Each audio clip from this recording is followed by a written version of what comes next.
Good morning, good evening, good afternoon to all you crypto traders, hodlers, and investors. Welcome to Crypto Traders Room, the last frontier in keeping it real with honesty and integrity. This is your host, Crypto Trader. It's a pleasure to have you today on this Friday, maybe Saturday for some of you guys or ladies, depending where you're located. But it is Friday, so happy Friday. Andreas, what is up, buddy? Hello. And Andreas, I feel bad. I think it was last Friday. I was in the process of answering a question for you, and you asked me a very important question, and I had issues with YouTube and connectivity. But I'm going to get to that question for you, and I vaguely, from what I remember, I think your question was, if something was going up, how do you determine a good entry? And I will definitely get to that question for you, bud. And I do feel bad not being able to answer it. Jack, what is up, buddy? And hey, you got my number, so let's converse one of these days. I do owe you a phone call. Today will only be for a while. All right, you know what? I'm going to get to your question first then. I don't know how long you're going to be on here for, but I will definitely get to that. But yeah, welcome to anybody new that's joining this live stream. It's a pleasure to have you. Thank you for finding us. And if you haven't done so already, please click on that subscribe button as well as the post notification and stay connected with us on Steemit, Twitter, as well as Facebook, and sign up for our mailing list. You can do that by going to cryptotradersroom.com, answer the brief questionnaire, and that's a way for us to vet that you're a real person and answer those questions truthfully. And then we'll go ahead and vet it and send out some invitation to our general Slack chat. So SkyTech, what is up, buddy? Welcome. All right, so you'll be here for the next 30 minutes. I will definitely cover that for you. But first and foremost, I think in the beginning of the live stream on Wednesday, I think the first thing that I said was, if you're not taking profits at these levels, I don't know what to tell you. Was I think my exact word verbatim. So you guys can go back and watch that video, but I think that's what my actual words were. And that was when BTC was, I think, 11,300, 11,200. It was just way too fast, way too high, way too quick. And, be fearful when others are greedy and be greedy when others are fearful. So, and we briefly talked about, what level that it could possibly come down to. And I talked about the suppression level where it was continuously suppressed for an extended period of time. And that suppression level was right, in the range of $7,900 to 8,375, 8,400 is what I said. And I think it was somewhere in the range of like 50 minutes into the video. I said, 8,375, 8,400 was the level that I see it coming down to if we have a very extensive sell-off that did happen. And this is a massive sell-off. This is just not a little minor correction, to be honest with you guys. So don't think this big drop that we had was a minor correction. Minor correction would be, within 3 to 4 days, if it corrected down to the levels of 85.70. Let's see what it got down to. 85.95 was the level that I got to, and I kind of predicted 83.75, 8,400 bucks. But that's a massive, massive correction within a very short period of time. If it did this within 3 to 4 days, yes, it's a healthy correction. But this is a massive sell-off from 11,485 down to 8,595. That's massive. Within 2, 4, 6 hours. That's nothing to kind of look at and say, oh, that's a healthy correction. Definitely not a healthy correction in my eyes, from being, and trading for years and years and years. That's definitely a massive sell-off that happened, panic selling, Wells manipulating. And we're going to take a look at other manipulations and that I did kind of briefly cover on the last live stream, and that was flash crash. And I forget what part of the video I covered it, but we looked at SAN, the flash crash that it had to 0.0001 cents. And it happened again. It happened on 3 different cryptocurrencies on the same exchange. And I think last thing I said was, if you have extra capital laying around, it doesn't hurt, to put in a low ball offer, for, $300. If you have $300 laying around, put it into a cryptocurrency that hasn't crashed yet, because if it hasn't happened yet, it will happen. And going forward, they are going to happen. It might not happen on the same cryptocurrency that it previously happened on, but it will happen again.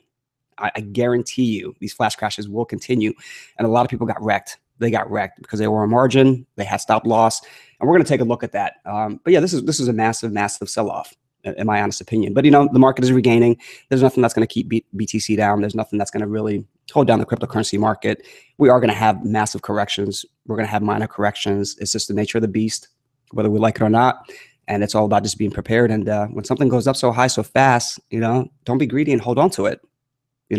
Unless you can stomach that drop. and not panic and sell and walk away from your computer. But yeah, if you weren't taking profit, above 1100, I don't really know what to say, because I would have been taking profit instantly, and then buying back on the dip. Buy back with the profit that you made on the capital, and you can buy back a little bit more than you previously held. So there's no shame in taking profit at all. Don't let anybody convince you not to take profit. Don't let anybody convince you to hodl and hodl and hodl, because this is your money. It's not their money. Take those profits. Be happy with it. Wait for the dip. It will happen when something goes up massively.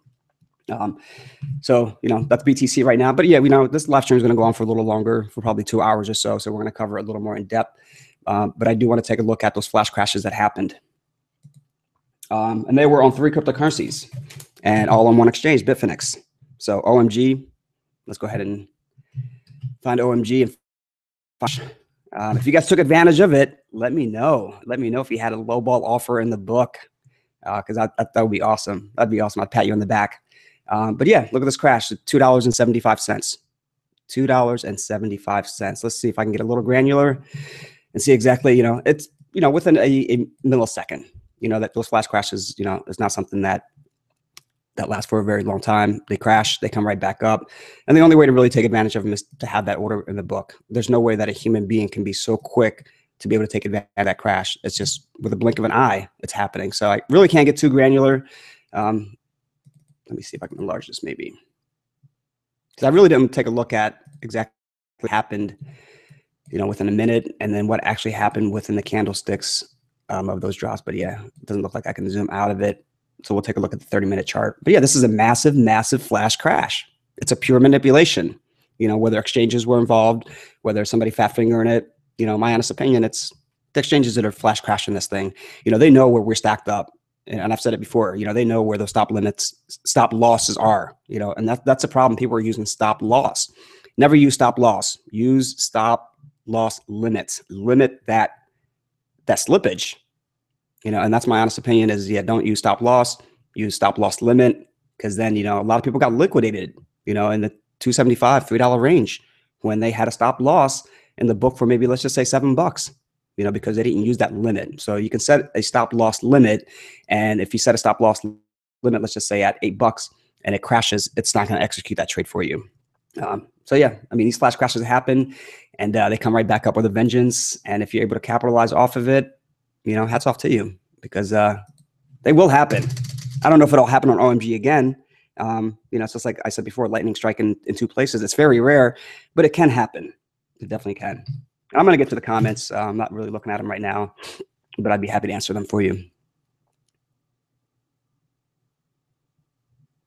Let's see. ETP, which is Metaversa.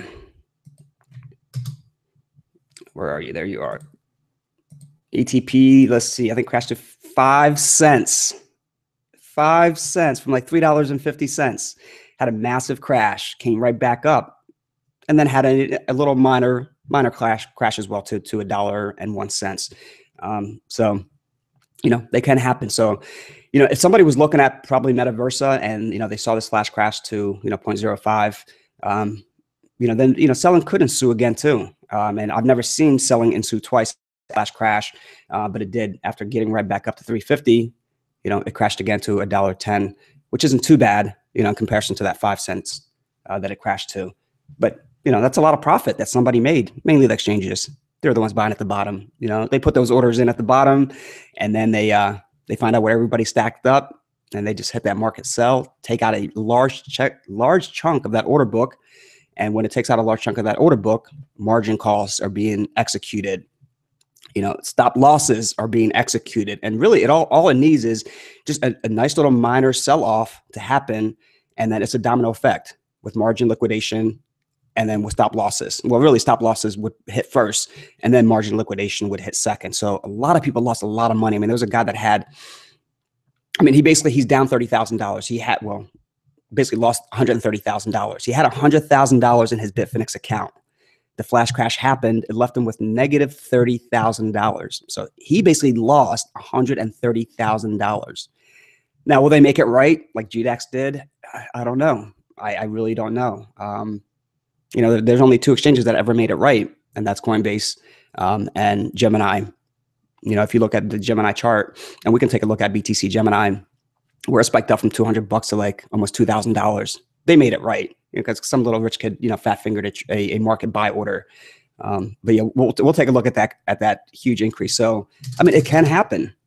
It can happen. The other one was NIO. NIO had a flash crash down to $5. I'm going to say, let me see, $3.73. Crashes from $35 to $3.75, and then comes right back up and closes at $28.74. So that's a lot of profit that Bitfinex made. In my honest opinion, I don't think it's speculation that it was them that, benefited from this. It was definitely them that benefited from this. It definitely was, and of course, other people that might have had a low ball offer in because, they know these flash crashes happen. So honestly, if you guys have, a couple $100 laying around, spread them out on a couple of different exchanges, on something that hasn't already flash crashed, because it will happen, and just leave it there. And I think that's what I said last time. I said, leave it there and just check on it occasionally here and there to make sure that the exchange or exchanges don't cancel that order. But yeah, this is sick. It's sick. It really turned my stomach because I know what those people are going through, to a T. I've been through it, so, hopefully, all I can tell them is, keep your head up. It's and I think, when that flash crash happened on GDAX, I said, it's only money. Money comes, money goes. You lose them, you make them, but it's not the end of the world. And you have your health, your family, your friends, and those are more valuable than losing money. Unfortunately, it sucks. It sucks to lose money. I mean, don't get me wrong. I'm not rich to say that losing money doesn't suck. It really does suck. But it's not the end of the world. And anybody that's on this live stream, if you were caught in these flash crashes, it's not the end of the world. Keep your head up. Time heals all wounds. That's kind of the way I look at it. Time heals all wounds. All right, let's see what you guys are saying. And I'll try to be as interactive as I can with you guys. But yeah, I'll try to keep this live stream going as long as I can today, and kind of see what's going on with this market. But yeah, if I end up missing a comment, I do apologize.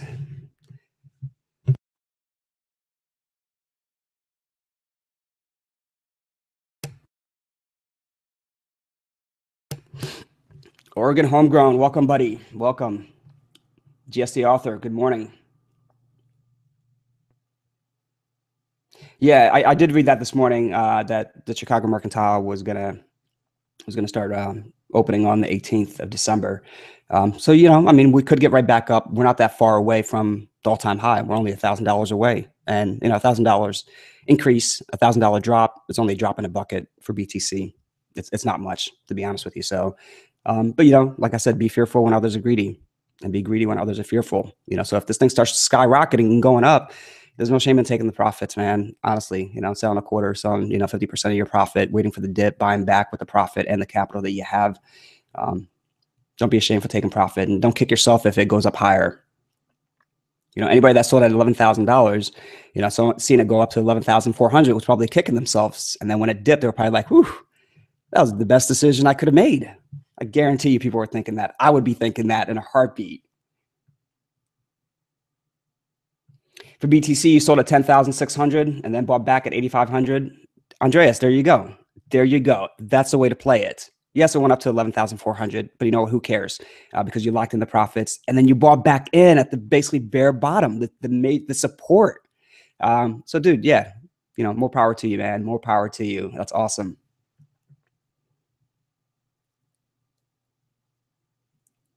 $8,600. Okay. Yeah. Cause I was like, did it get to 8,500? But yeah, 8,600 because it got to like 87 and change. Let's actually look at BTC while I'm talking to you guys. But yeah, if you bought that based on what I said, let us know. Let us know. I don't know if you were on the live stream last time, but yeah, 8,600, man, you caught that bottom. You really did. But like I said, if this thing starts breaking at 11.4, no shame in taking profits, man. No shame in taking profits because it will dip, and you don't have to sell everything, but lock in some of the profit and be happy with it. And I'm sure you're happy with the profit you locked in, even though you could have probably locked in a little bit more. But buying back in at that 8,600 is huge. Oregon homegrown, perfect dip. Yeah. And, they do provide buying opportunities as long as you have capital on the sideline. And I've said it in the past, and I'll keep saying it, it's always beneficial to have capital on the sideline. Now, I don't always do, considering I'm kind of maxed out in some trades. And I'll talk about one of the trades that I got into, and I'm up pretty good, but I'm not looking to sell it yet because I definitely see a lot more potential in it. But I'm up like, 200%, a little over 200%. But if it gets to $1, I'm going to be looking to lock in the profit because that's like $10,000 in profit and basically close to $10,000 in profit basically. But yeah, I can talk about that later on as I get through some of these comments.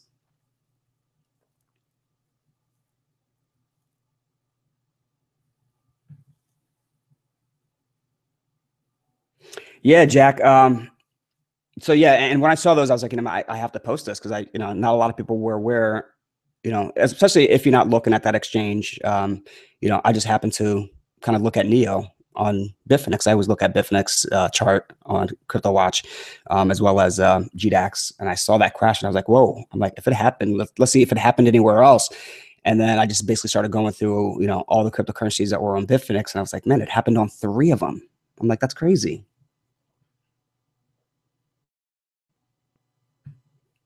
You want to frame them, hang them up. Yeah, you know what? I'm glad I got out of Bitfinex. I'm glad they barred us, to be honest with you, because it's a shady exchange. It's a really shady exchange, and unfortunately, people got taken out. People got taken to the cleaners. And that shouldn't happen at all. No way it should happen. Yeah, Binance. I am a big fan of Binance. I haven't traded on Binance yet, but I do look at Binance periodically, and I do have an account with Binance. Eventually I'll end up funding it once I sell my, the profits that I've made on the one cryptocurrency.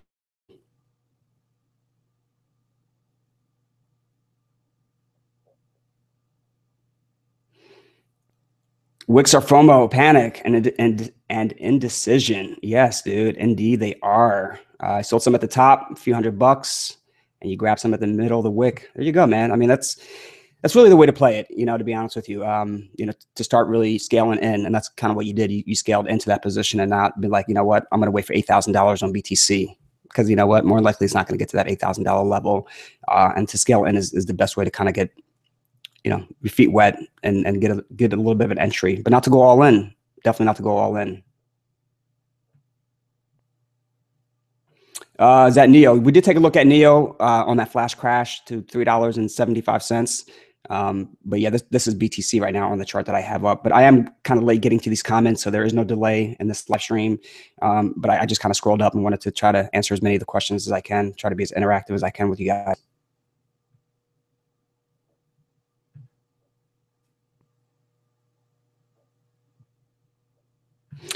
Yeah, so GDAX I think went down. What else went down? Gemini went down as well too. So that's why it's beneficial to have those orders in the book, and not try to really time it when the market is crashing, because really, I mean, there's so much that's going to be happening. The systems are going to be overloaded, and you're not going to be able to log in and get an order in the book. So to have a low ball offer in the book, it doesn't hurt at all.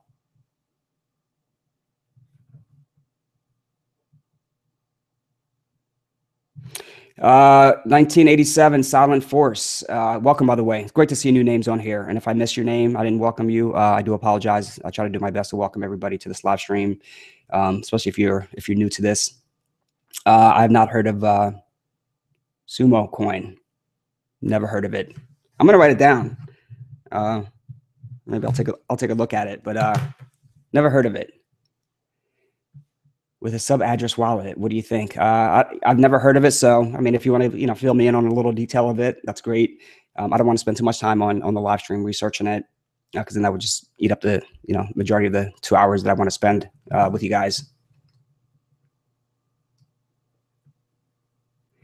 You have dude, that's awesome. If you have you bought Ant shares. I mean, you bought it $2, $3, anywhere in the $2 to $5 range, I'm assuming, because I think at $5 is when they did the rebranding. But yeah, as long as you didn't have a stop loss, and as long as you weren't using Bitfinex,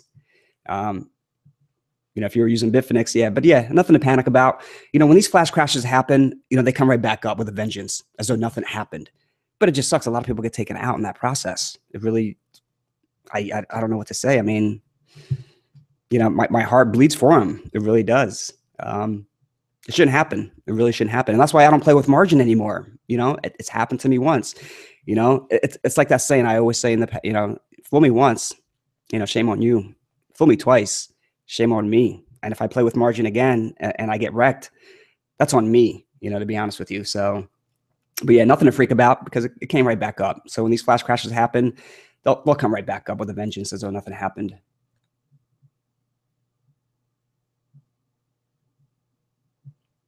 I think I lost my position in the chat.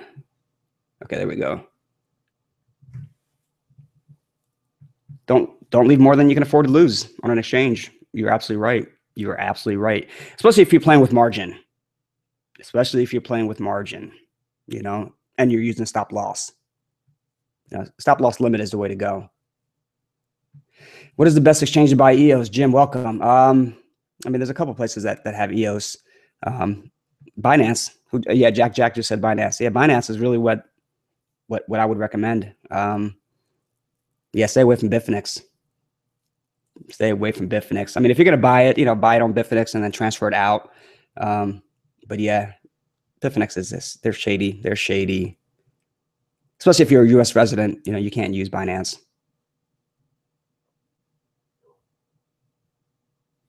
Yeah, use it with caution, dude. There you go. There you go, Jack. Caution is key word.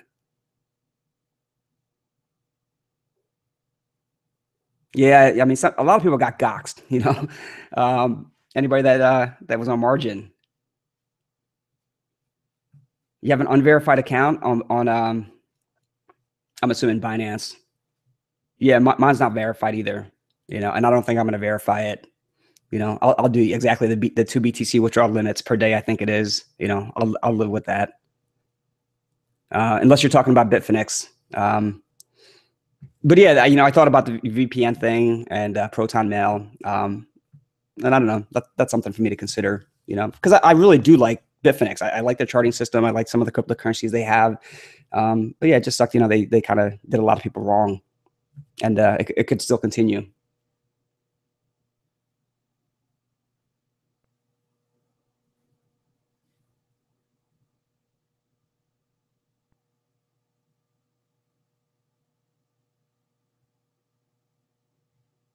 All right, let me get to a couple more comments, and then I want to answer Andreas' question that he had last Friday. Yeah, and if you guys have a specific question for me, please use that Crypto Traders Room so it stands out.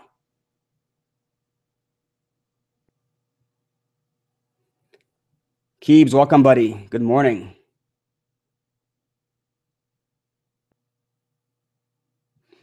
And Oregon Homegrown, yeah, that's not bad. I mean, if you didn't sell at the top, and you have capital, add at the bottom. It's providing some buying opportunities. But yeah, to not lock in profits, I don't really know what to say. I mean, it's there. It's giving you money. I mean, it's like, somebody walking down the street and you're walking with them, or, walking past them and they said, hey, here's a couple $1,000. Are you going to not take it? You're going to take it. And that's kind of the way I look at it with taking profits. If the profits are there, they present themselves, especially when something goes up so high, so fast, and that was way too fast, way too high within 2 weeks to go up 100% profit. Take it. If it would have done that, 100% profit within a month and a half, 2 months, that's a healthy move to the upside. But what we saw was not a healthy move to the upside, especially from, November 28th, being just breaking 10,000 to going up, 11,500. I mean, that's huge. 15% increase within a very short period of time.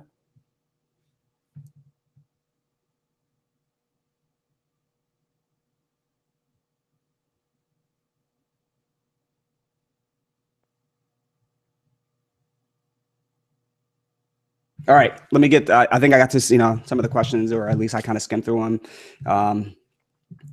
Sorak Vogel, I think I pronounced that correctly. Maybe, probably not. Good morning, welcome. And anybody that's new on here, if you haven't done so already, please click on that subscribe button as well as the post notification. All right, so, Andreas had a very important question, and I want to try to find a good cryptocurrency to kind of talk about it. And he said basically, if something's going up so high so fast, how do you know, when to get into it? And I'm going to try to find a good example of something that has gone up, and you don't want to chase it, but how do you determine a great opportunity to get back into it? Let's see. I'm trying to think of a good cryptocurrency that has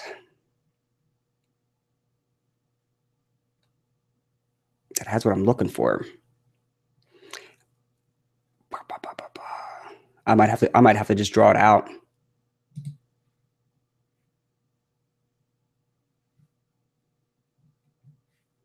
I might just have to draw it out.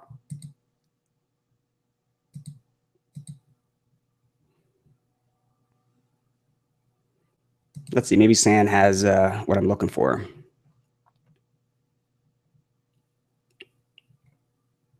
Nope. Definitely not on Sand. Maybe IOTA.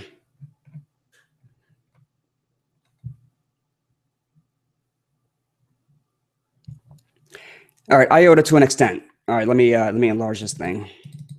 All right, so Andreas, so your question was, something's going up so high so fast, and you don't want to chase it. How do you determine a perfect opportunity to get in? So what I kind of look at is, let's just say hypothetically, this is not probably the best kind of chart to look at, and I can't seem to find a good chart. Let's see if EOS presents it. To an extent. All right, so here we go. Here's a nice little parabolic move from, let's just say $2, from $2 all the way up to $2.70. That's a nice little parabolic move there of 70 cents. So, instead of chasing it, somewhere up here at $2.50, $2.05 and not really knowing, at what point is it going to start? Because really we don't know. I mean, it could crash at any point, right? So it had a nice run up, and you're watching this thing and because buying is outweighing the selling, there's a lot more buyers that are jumping in, and that's what's causing a nice little parabolic move. And then it starts to slow down, which basically indicates to me, or anybody that's really been trading, is that buying has kind of diminished, but also selling hasn't intensified. Because if selling intensified at this nice little parabolic move, we would have had a nice little drop. It would have probably dropped, to $2.20, but that didn't happen at all. So selling kind of diminished, but also buying also, slowed down a little bit. And that's why we're seeing a nice little consolidation here. So in this point of this nice little consolidation is the point that I would be looking at, not to take a position, but to wait and see if there's going to be another breakout. And the only way to determine if there's going to be another breakout is if it breaks out above the closing price or the high of the nice little parabolic move. So this nice little parabolic move was 270. I'm sorry, the closing price was 260. The high was 270. If after this really, little sideways movement that we're having, nice little consolidation where their selling didn't intensify, but buying didn't also, intensify to raise the price up. But eventually, buyers start to step in because sellers are not there. When buyers really step in and it starts to break out again, you're looking to see a breakout above that 260 because that was really the closing price. When it breaks out above 260, that's how you kind of know, okay, you know what? Buying is going to start intensifying now because it broke out above that previous high. And this isn't a good example. I'm going to try to find even a better example. But let me draw it out a little bit. But so, you're looking at, something to this extent here where, something's starting to go up and starting to go up and starting to go up. And you don't know at what point should you get in because you don't really know at what point is it going to break down completely and you're going to be down a lot on your capital. What you're looking forward is for that cryptocurrency to start consolidating sideways and consolidate sideways. But even at that point, you really don't know if you should be taking a position or not. What you're looking forward to is a break above that closing price. And let me go ahead and put a circle here. Oops, I don't want to change that.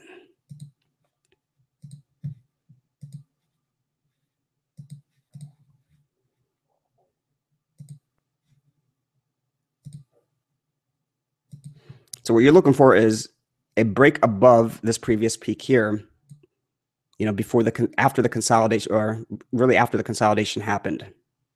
So when it breaks out above that line, then you know that that's a good time for you to take a little bit of a position, because then you know that, you know what, buying is going to start to bring this thing up. So let's go ahead and draw that there. But yeah, I wish I could find a better cryptocurrency to kind of take a look at with the actual candlesticks for you.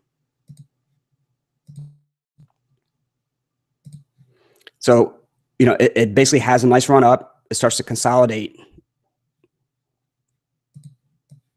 Let me get rid of this.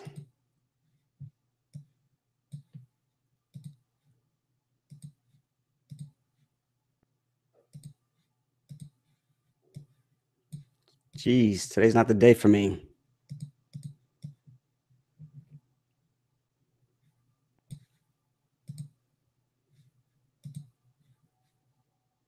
All right, so after the consolidation, we have a nice little move up to the upside, and you're waiting for that break above the previous high, where, you know, it started to basically consolidate after having a nice run up. Once it breaks that high where I have the yellow circle, then you know that's a time for you to start taking a little bit of an entry, because buying is intensifying. If selling was intensifying, this thing would have broke down. So then it starts to go up, and it starts to go up, and it's going to go up, and then buying is going to kind of diminish, and it's going to consolidate sideways. It's going to consolidate sideways. It's going to maybe break down just a little bit.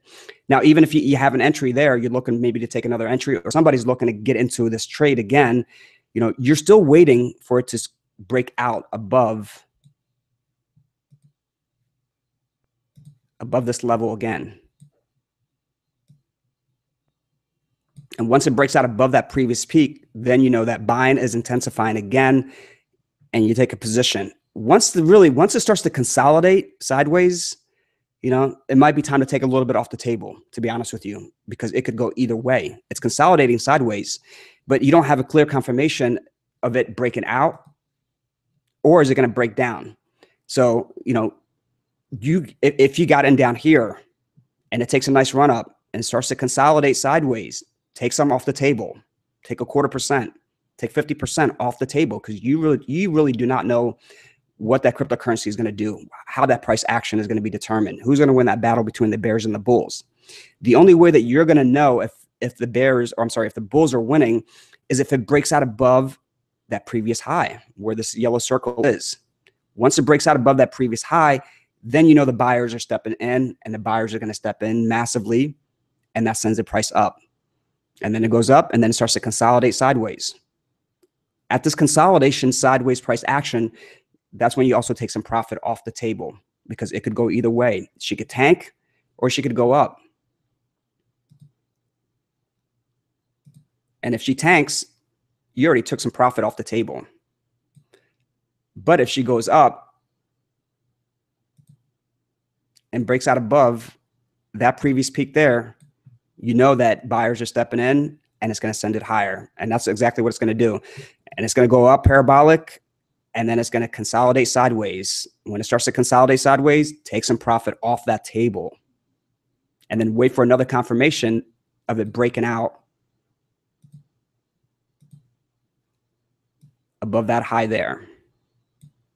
So I know this wasn't and I want to find a very good example of a cryptocurrency, but that's really what you're looking for. You know, when something's going up parabolic, you know, and you don't have an entry yet, you know, you're looking for an entry, wait for it to consolidate sideways. Still don't get an entry when it's consolidating sideways, because you don't know if it's going to break down or not.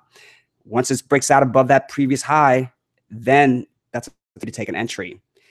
It goes up and up, it starts to consolidate, take some profit off that table.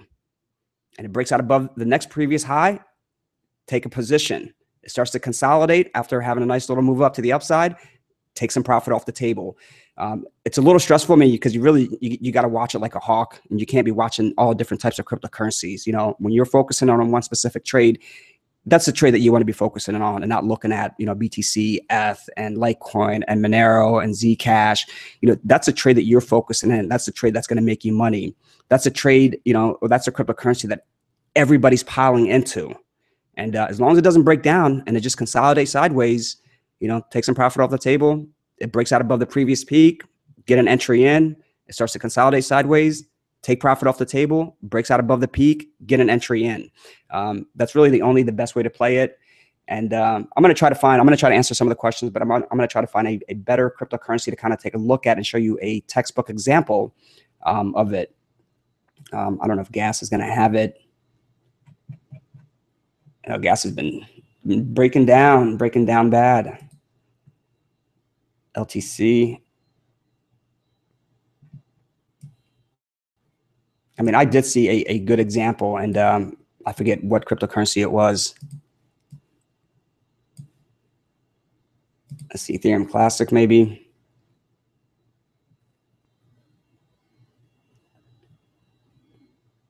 All right, here we go. To an extent, let me get a little granular on this, but I think this is probably going to be the best thing to kind of look at. Yeah, I think this is a good one. This is a good one. You know, especially because we had to move from $20, let's just say 21 bucks, all the way to $33, a $13 increase, over 50% within a very short period of time. So this is going to be a great example for me to go over it with you. So, all right. So let's just say, you know, you didn't have a position in any of these positions here. It starts to have a nice move up to the upside.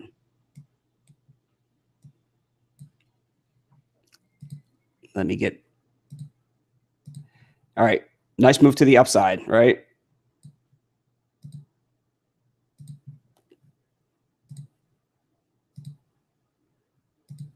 We have this consolidation here.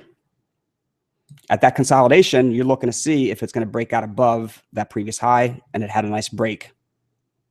At this consolidation, probably should be taking some sort of 0.25%. Don't sell everything because you really don't know how this is going to move. Now, on a 30-minute time frame, it's probably going to look a little better. 30 minutes is not going to do me justice.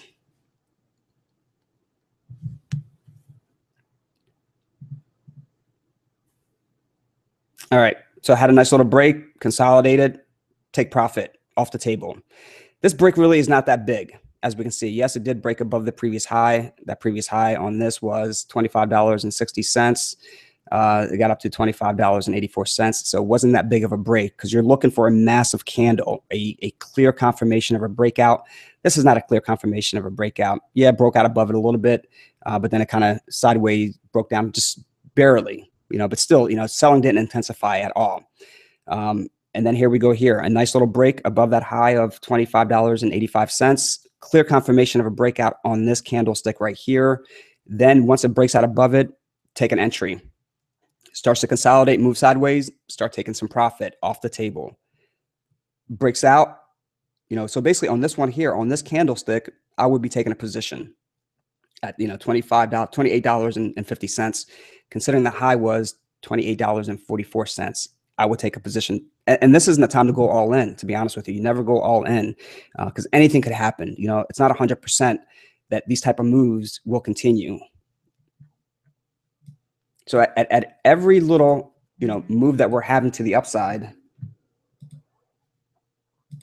you know, there is going to be a consolidation that happens. You know, moves up to the upside, consolidates, take profit off the table. Moves up to the upside, take a position, and then start taking profit off the table. That's really the best way to play it. And this isn't a textbook example, but it's probably one of the best examples I can see right now on the live stream where it has a nice move up to the upside, then kind of consolidates a little bit, and then breaks out above that previous high. And that's kind of how you know when to get an entry in and when to get out. You're not going to catch the top. You're not going to catch the bottom. You know, this is just a quick in and out type of trade. You know, lock in those profits, be happy with it. You made money off of it because not every trader is making money. But let me see. I don't know if I can get to all the questions, but I'm going to try to get to majority of them.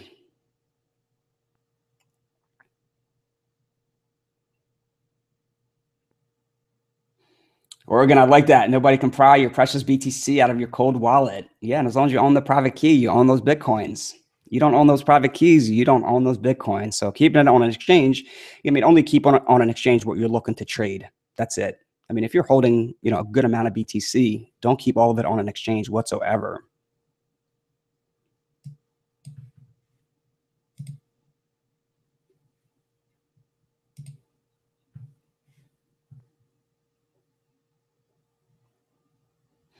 Keeps, what coin flash crashed? I covered it in the beginning, but OMG, ETP, which is Metaversa, and Neo on Bitfinex. They had a massive crash.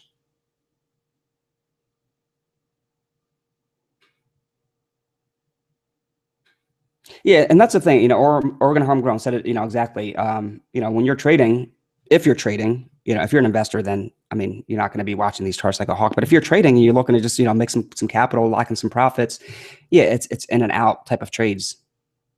Something, especially if something's going up parabolic and going up so high and so high and so high, why stay in that trade? You want to be greedy when others are fearful. Well, you want to be fearful when others are greedy, and something's going up so high, that's when you want to be fearful. When something is tanking and everybody's fearful, that's when you want to be greedy.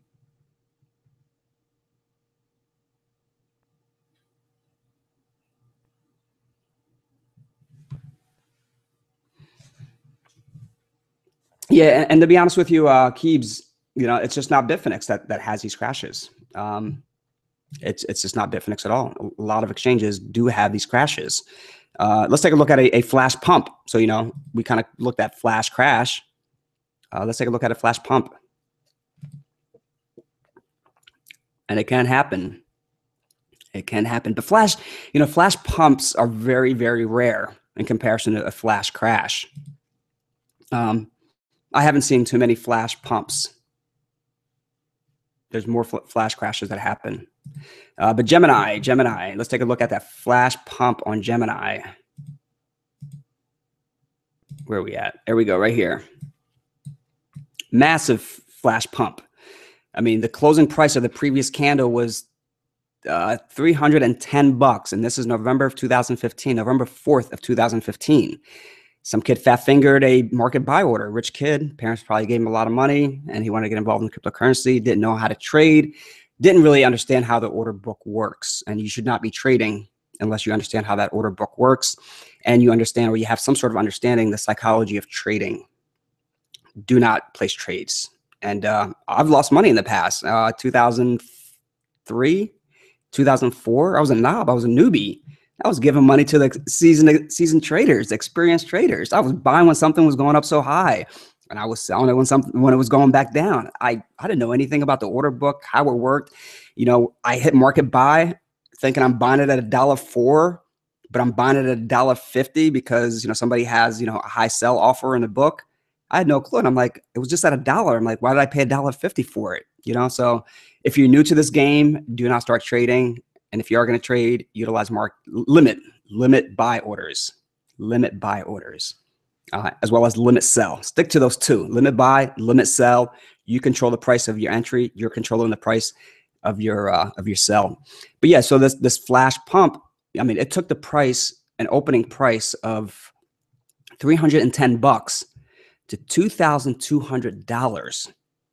BTC never saw that type of pump. Now, we did have a nice little pump here as well too, from $275 low to $847, which is pretty decent for it, but not as massive as this flash pump here.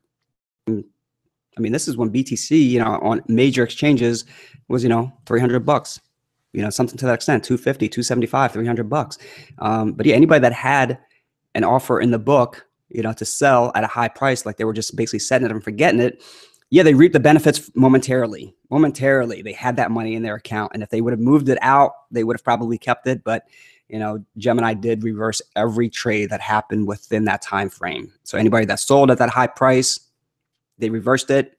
The kid that fat fingered the trade, they gave him back their money, or his money, her money, more likely him at that time. There weren't too many females in this cryptocurrency market.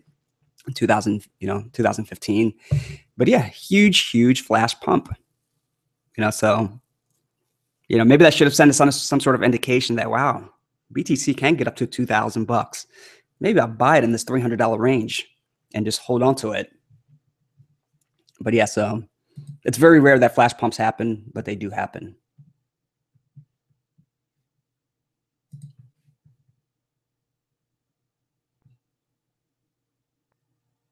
Yeah, and it wasn't just GDAC that locked up.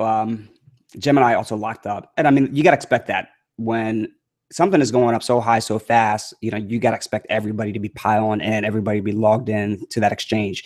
And same thing when it's dumping as well, too. It's the nature of the beast. But yeah, everybody that was on margin, yeah, they got wrecked. They got liquidated. I mean, there were people that got liquidated, at the bottom price, And,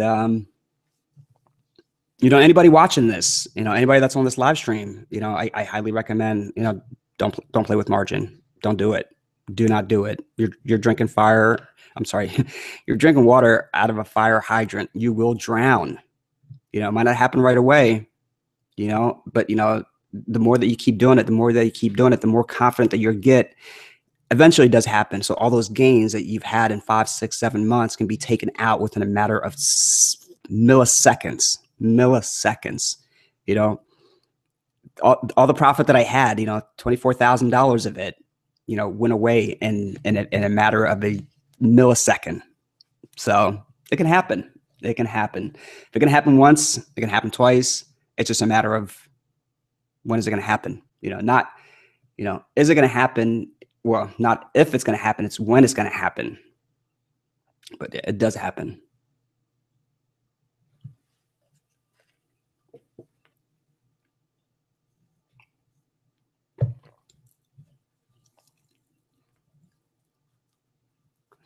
I haven't heard about, well, I'm sure they have been, but yeah, Bitcoin and crypto wallets, or crypto websites, wallets, exchanges have been under attack last couple of days. Yeah, I wouldn't be surprised. And, as technology, gets more sophisticated, Keebs, those attacks will continue to happen, and they'll continue to happen at a larger scale.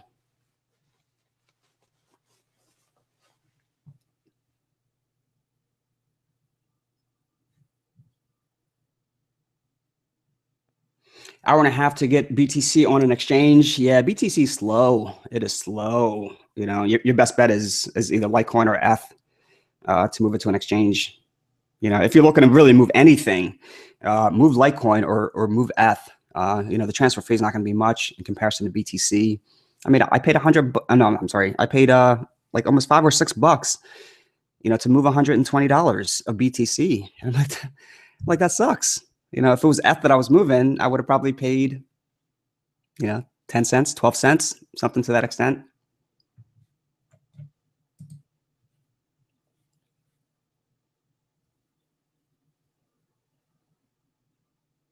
We're heading to a bear market.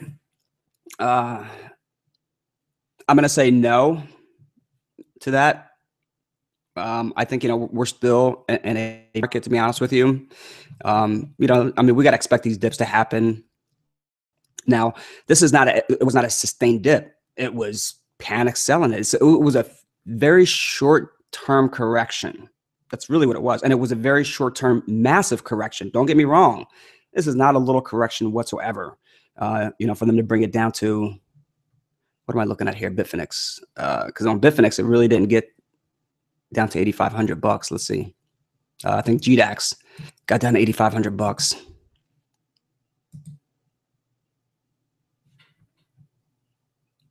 I mean, to go down,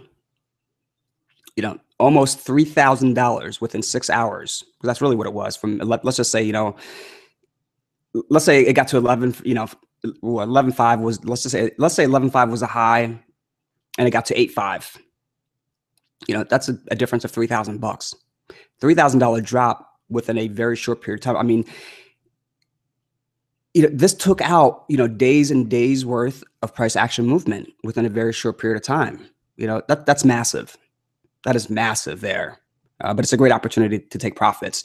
But this is not a bull market, considering, we're right back up above 10,000, what do we hit today? $10,700.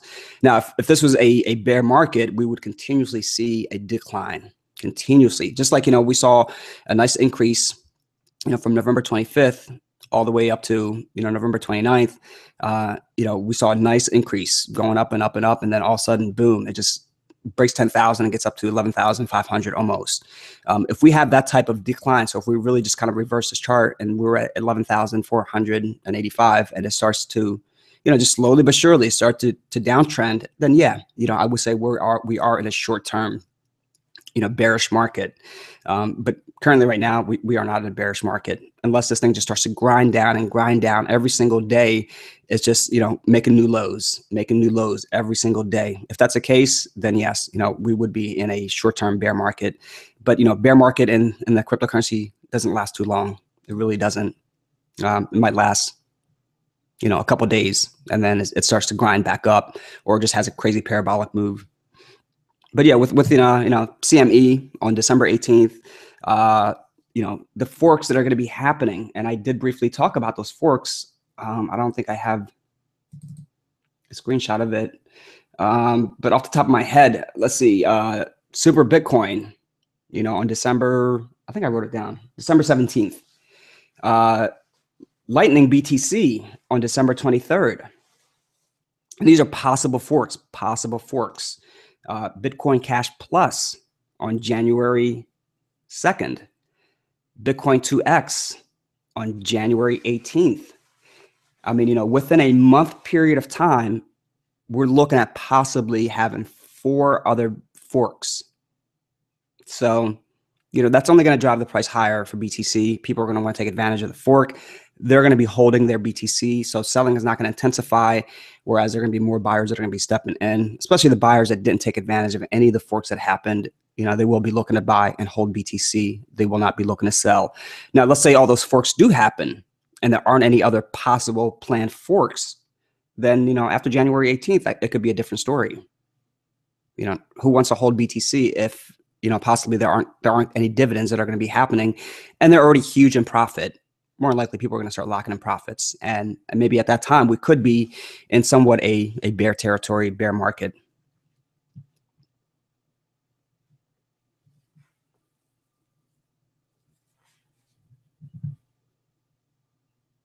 Do we have some bears in the room? I don't know if we do. Mike Bear, maybe my boy Mike Bear is in the room. And it's awesome. He's got a last name, Bear. So I always tell him if he ever has kids, he can name them, Smokey Bear, Chief Bear, Little Bear, Big Bear. But yeah, I don't know if we have any, any bears in the room.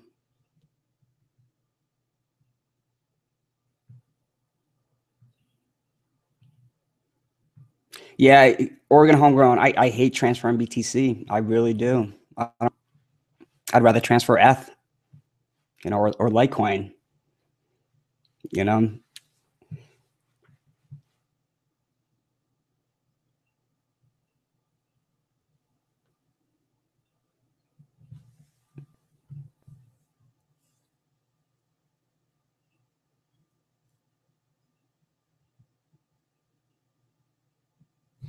Do not look. Crypto Cutter, welcome, buddy. Welcome. I forgot to welcome you. Anybody that's new on here, or anybody that's just joining, it's a pleasure to have you guys on this Friday. Thank you for spending some time with me, just to kind of chit chat about cryptocurrency and see what's going on with this price action move. And if there's any cryptocurrencies you guys want me to take a look at, we will gladly take a look at them. Let's go ahead and take a look at ETH momentarily. And I think, last live stream I said with ETH, $400, it's got to hold 400. It has to hold that $400 level, and it's held it. It has held it so far. We haven't crashed below it. So, we're still bullish on ETH. We're above that all-time high in the past that it had set. Not this current all-time high, but that $420 was the all-time high on GDAX. $400 gave it a hard time. It got kicked back down from, $395. So, for it to stay above 400, it's bullish. It is bullish to me. And for it to really maintain the current level that it's at, it's bullish. So don't think, this is a bearish price action move currently at this time. Unless she really breaks down that $400 and maintains below that 400, then yes, it's a short-term bearish action.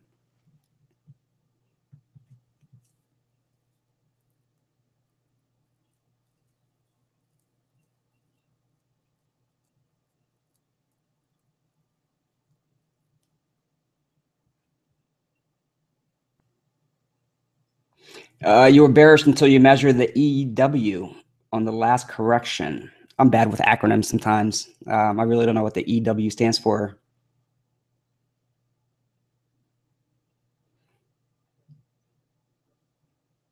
Suzanne's welcome. So BTC seems to not be going down, but rather up for now. Yeah, like I said, we are not in a bearish territory.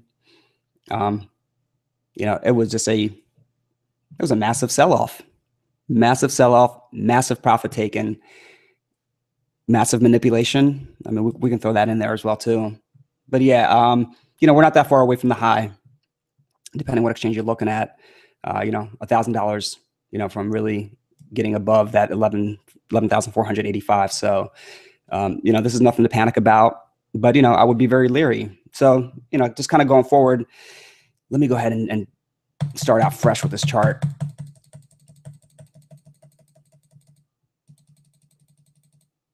VTC, I can take a look at VTC for you. Let me just plot out a couple things on BTC. But yeah, VTC, I don't know what Vertcoin, I'm assuming. Oh, Cardano. I wasn't a fan, but this price action move is crazy. And I think they're burning tokens, which I like. I could be wrong. I could be wrong about, Cardano ADA. But I think I read somewhere where they're going to be possibly burning tokens. And that's great, because that's the reason why I didn't like Cardano, was because the massive supply that they have. And if it wasn't for the massive supply, they would not be, that high up in the market cap. They really wouldn't. All right, so let me take a look at maybe a 1 hour chart. All right, so we're still going to, plot out the suppression zone. And I talked about the suppression zone in the past. It is going to have that suppression zone, where the price was just completely suppressed for an extended period of time. And that's a level that, I like to see. That's a level that I would probably put in more of my capital, is when it gets to that suppression zone. And that suppression zone is in the range of same thing as last time, the 83.75, let's just say 8,400 to make the math easy. 1,000. That is a suppression zone there. And that's a zone that I would feel comfortable throwing in more of my capital if it gets to that level. So we do have that suppression zone. So that's really a zone to kind of keep an eye out on. And then we got a couple other levels. 9,500 is going to be an area of support for it.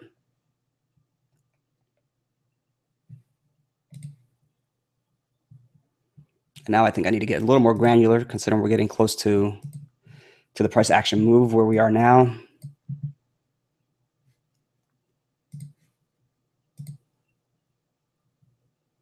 $10,000 is still that psychological level, that psychological barrier that it must maintain in order for this to be still healthy, still, I'm not going to say long-term bearish or long-term bullish, but to have that short-term, bullish price action move, as long as there isn't FUD that's being spread.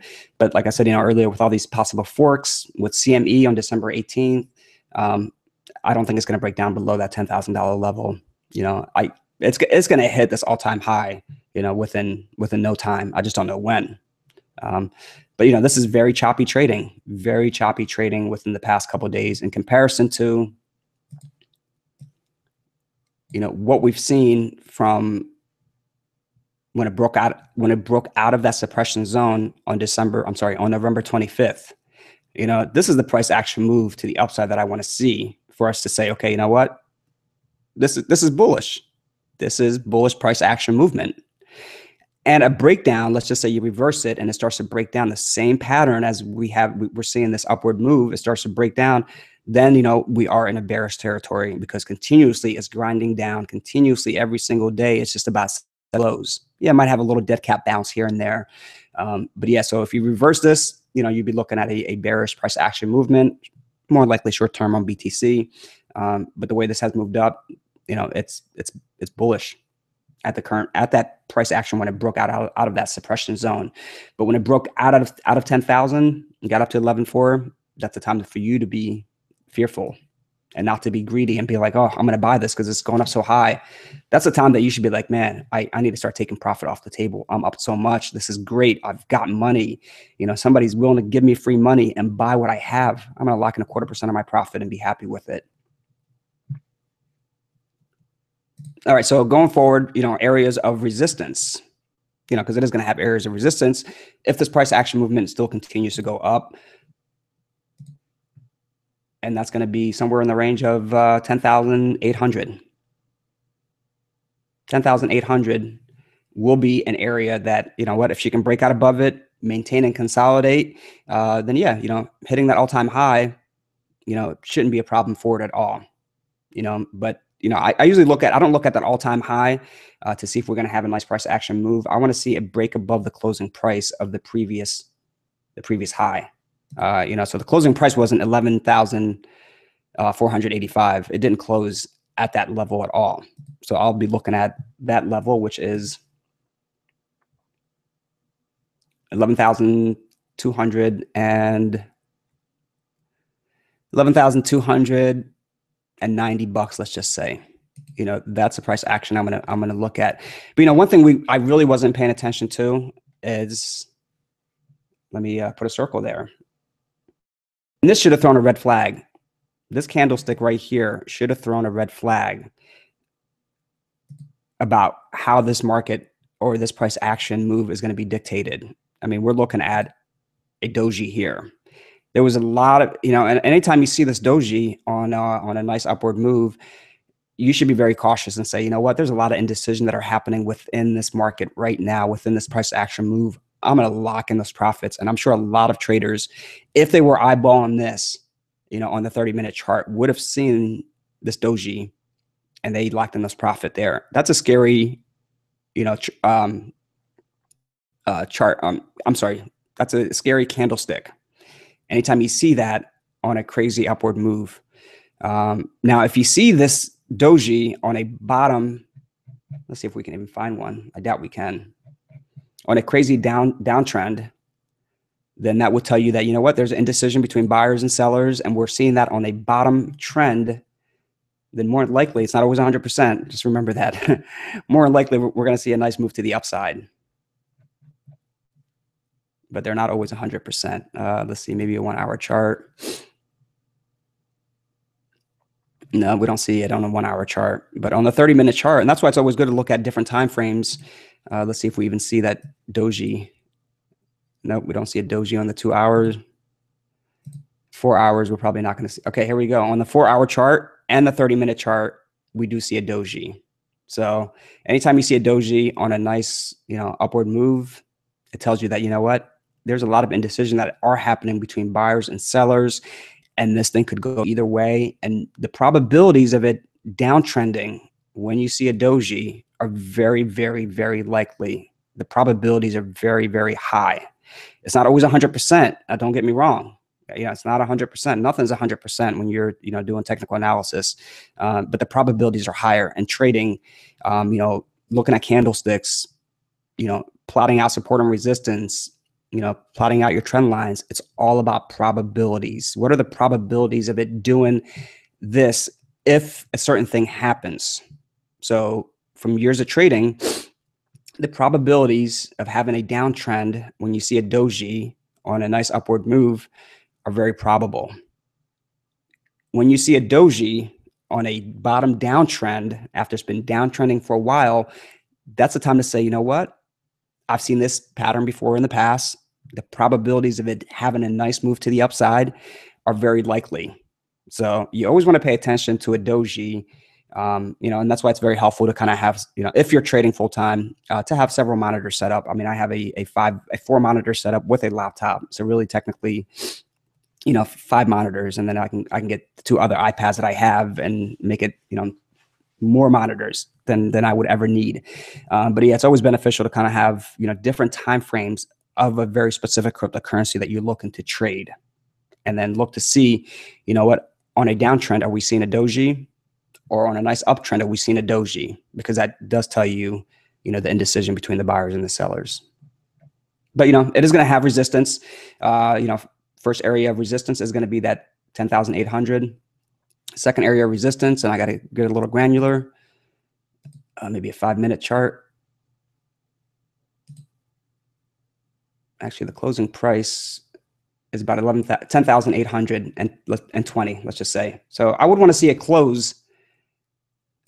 Now, it doesn't have to break out above it, but I want to see that candlestick when it does get up, close. So let's just say hypothetically, we have a nice move to the upside. It breaks 10,830, right?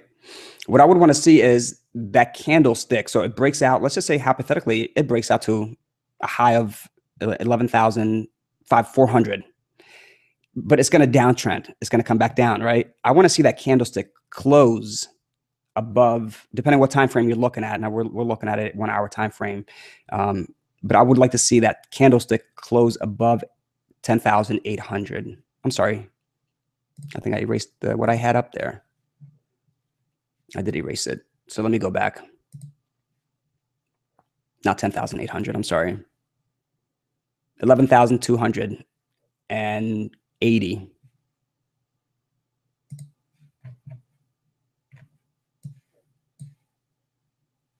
There we go. 11,280 is what I want to see it close above.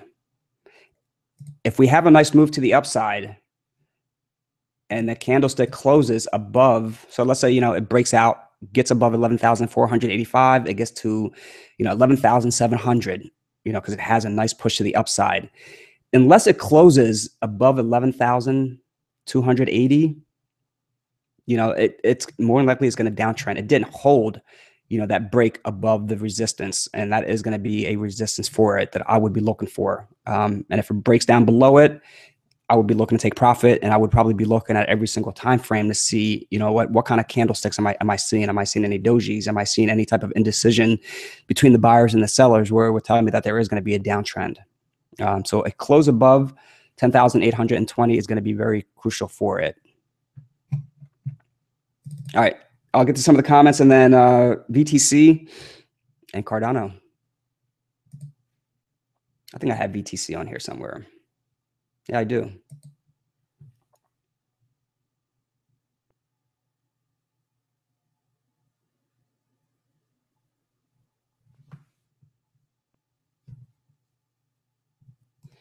Oregon homegrown. I'm probably not going to be able to get to see all these comments. Okay, Vert. Yep. Okay, I got to that to see.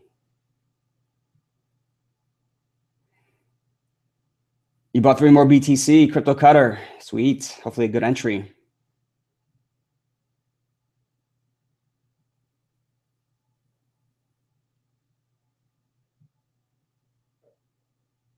You've been scared. Dude, you bought BTC at 300 bucks. You should not be scared at all.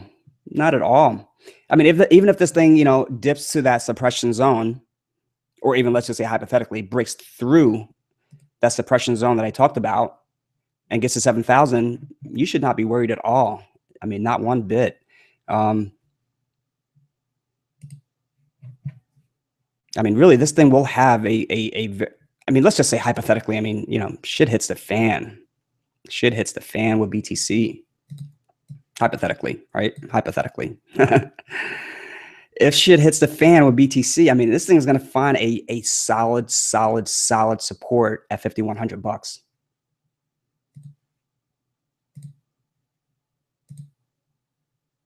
You know, 5,100, I'm going to put a couple lines there. It's going to find a crazy support, in this level here. So, a $300 entry, I wouldn't even panic, to be honest with you. Now, if you take profit here, it starts to go up to 12,000, you take profit, and, we have that massive dip, then yeah, you know what, you can buy in more. But, if you're a long-term holder, you believe in, what, I'm going to hold this for 20 years and I'm not going to worry about these crazy volatility dips, because they will happen. They will happen, and they will cause people to panic and sell, especially if you're keeping that, your coins on an exchange. But yeah, dude, you're good, man. With a $300 entry, it's never going to get to 300. And honestly, it's never going to get down to 1,000. Like, I forget who was, something Slayer, they were predicting, pump and dump group, basically. I don't think it's ever going to get there.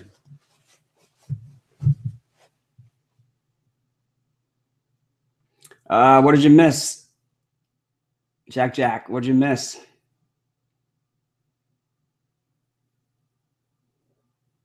Bitcoin is dead. Yeah. I mean, how many times have we heard that? Take a look at VTC. Yes, I am taking a look at VTC now, buddy. VTC. Let's see if VTC. I'm going to enlarge this.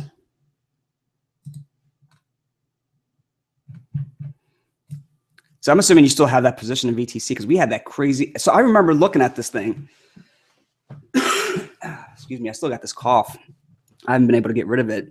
A month worth of sickness that I've had. So if I do cough in the background, I apologize. So I think last time we looked at Vert, Oni was before she had this crazy pump. It was right after I got off the live stream. You know, she pumped up crazy, and she was downtrending, and she was downtrending to that level that I was like, man, I was like, you know, this thing is downtrending. It's not holding, you know, that the level of that it should be holding. And she was starting to downtrend, and then all of a sudden, boom, she just takes off. Something happened. I forget exactly what it was that happened, but she took off. She took off like crazy. So let's go ahead and take a look at. So, you know, we still see this somewhat kind of a suppression zone. A lot of times, you know, they do test them out. And what do we know? So, you know, it had that, what am I looking at here? 15-minute candlestick chart. So it had that crazy push to the upside. You know, people are going to be taking profits. And where did it pull down to? I think, you know, she actually got close to the area that I was telling you to wait for, you know, after that crazy massive push that it had to the upside. Because this candlestick really took it down to $4.46. And it got up to 659 was that high there. Had a nice little sideways movement, consolidated, you know, but I would still be looking right now. It's kind of hard to determine, but I would be looking to see if it's going to break that all-time high. If it breaks that all-time high, then, you know, buyers might be outweighing the sellers. But this is one of the most choppiest trades I've ever seen. So let's go ahead and plot some new points here.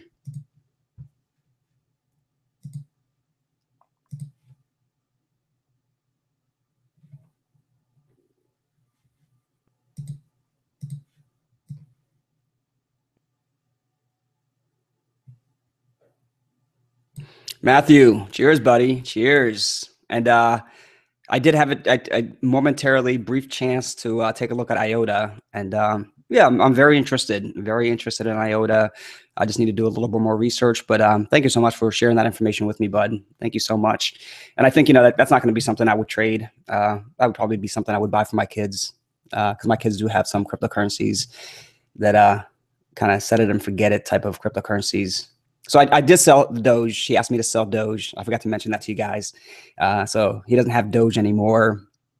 He actually has BTC at the current moment. And, you know, I think I will continue to hold BTC and have him take advantage of the forks.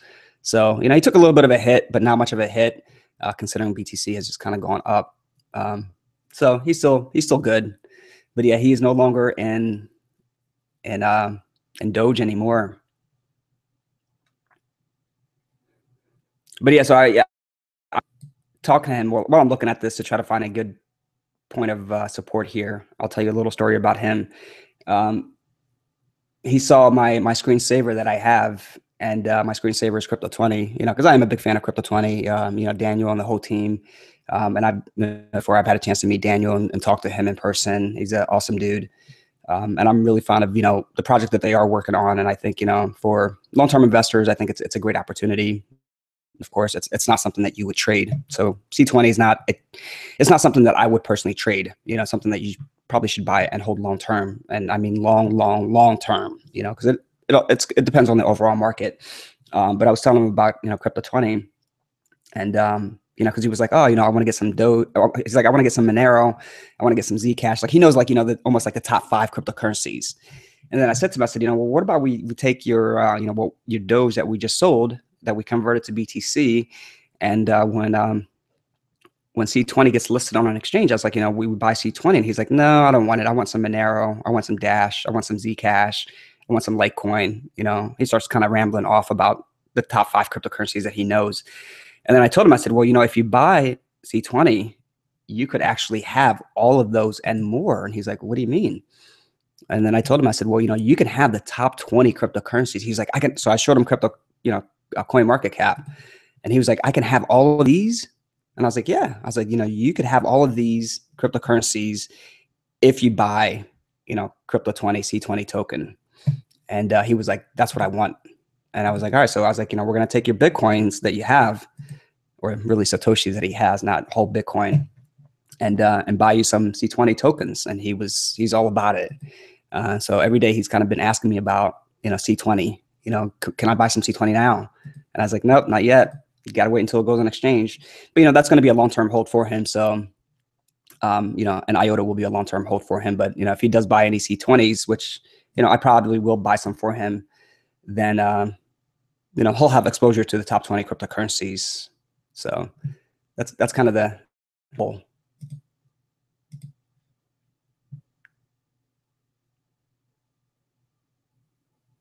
Was it Lisk that I'm referring to? All right. I do apologize. Yes, it was Lisk. And that's why when I was looking at this, I'm like, this doesn't make sense at all. I'm like, I plotted out stuff, but I was like, it's not at the level that I was looking at.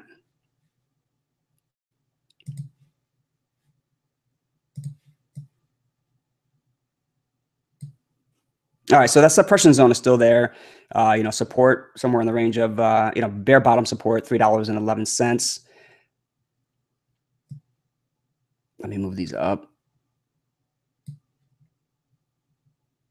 Major resistance. So we look at battle between the bears and the bulls. And I always got to zoom out and take a look at the overall chart on this. So let me just kind of look at the daily real quick. Okay, so we never really had any other peaks. Really this is the peak that it's in.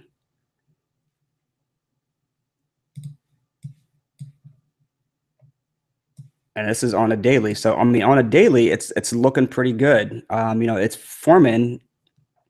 I mean, it did form that, that flag and wedge. Let me go ahead and draw some lines here.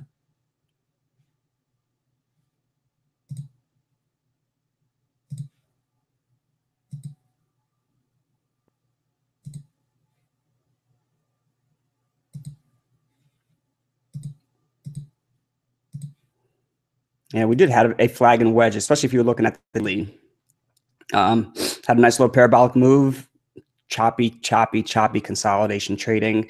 And if if you were looking at this and you plotted out your trend line, your downward trend and upward trend, you would have probably seen that at some point it is going to be wedged in. It's going to be suppressed at a very specific level, and once it breaks out of that, it might be a time to kind of get your feet wet and get a little bit of an entry. And what do we know? She had a crazy parabolic move once she really broke out of this wedge channel. So this is a perfect textbook example of a flag pattern here, because at some point they do get wedged in, especially if you're looking at the daily. Let's take a look at they don't have a 12-hour chart on this. Maybe a 4-hour chart. Here we go. 4-hour chart is perfect. So I mean, it's having these crazy up and down dips. But if you would have plotted this out, let's just say hypothetically, beginning of November, something to that extent, you would have probably plotted this out to say, okay, you know what, there's a possibility that this thing's gonna get wedged. And we always take a look at, the difference between the bottom rise to the top that it got in, and the range, basically the range, the price action range of this move. Oh, sorry, I got a text message. So as we can see, though, the range is getting tighter and tighter and tighter. And I've mentioned this probably long time ago. When that range starts to getting tighter and tighter and tighter, that's how you know that it's getting wedged, and that wedge is getting tighter and tighter and tighter. And the smaller that the range gets, the more of a nice push up to the upside it has. So if you plotted out your triangle here, and you see that, okay, you know what, the trend is pretty high here. I don't think we're going to break out. And you're patient with this, and Vertcoin is something that you've looked at and you were interested in it, and you believe in the technology behind it.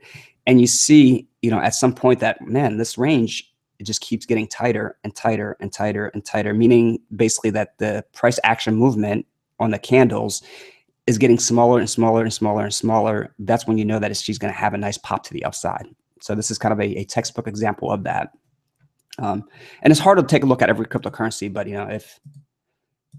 if you're looking at some of them and you see this type of wedge, the best thing to do is notate it, plot it out, keep track of it, and see if that range is just going to start getting tighter and tighter and tighter and tighter. And then that's how you know that, you know what, there's a probability, and it's always about probabilities, guys. It's 100%, or ladies. I'm sorry. I always say guys, so I do apologize. You know, when I say guys, and we have ladies in here.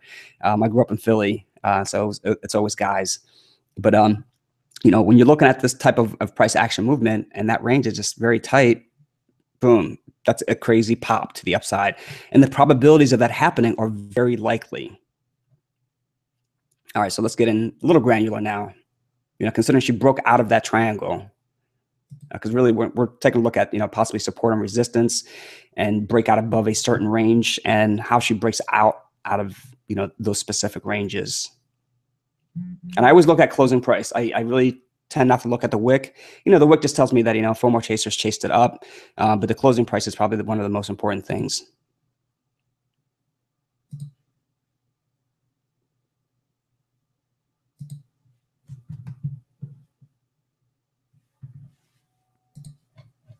All right, so that's a nice break above that $5.68.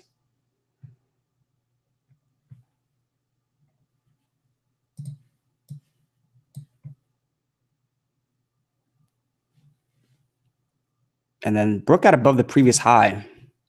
Well, actually, I'm sorry, not the previous high, but the previous candlestick's closing price. And that closing price would be somewhere right in this range here of $6.02. Let's just say $6 to make the math easy. And as we can see, you know, the closing price on here at that $6 with these candlesticks, and there were two candlesticks here on the 30-minute chart where they did pop above that $6.02, but they closed right at that $6.02. And if we take a look at this price action move here, you know, it got up to that $6.02 and broke down, because that was where the resistance was in the past. Oh, I don't know why I deleted that. So that was right about here. And let me just make these a little smaller.